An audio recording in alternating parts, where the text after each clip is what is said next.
Hello and welcome. In this video, we will see how we can use GitHub Copilot absolutely free on VS Code. First of all, you need to make sure you are using the latest version of the VS Code. If I check the version of my VS Code,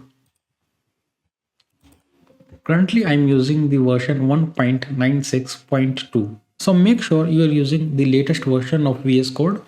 And to update your VS Code, you can go to settings and you can click on check for updates. This will update your VS Code to the latest version.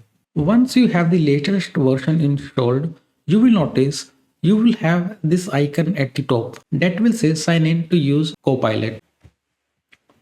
And if you go to your extensions, you will notice two new extensions are already installed for you, that is GitHub Copilot and GitHub Copilot Chat. Once all of that is done, you can click on this icon which says sign in to use Copilot.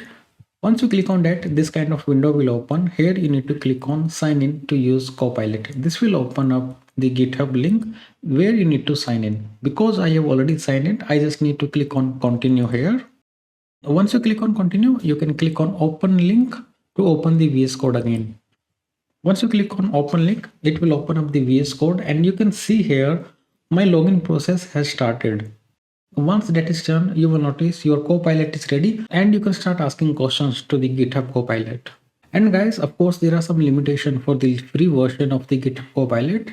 As part of the free version, you can make 200 requests per month and you can send 50 chat messages to the GitHub Copilot per month. Apart from these limits, everything about GitHub Copilot is absolutely free. You don't need to use any credit cards or anything. You can just log into your GitHub account and start using free version of GitHub Copilot.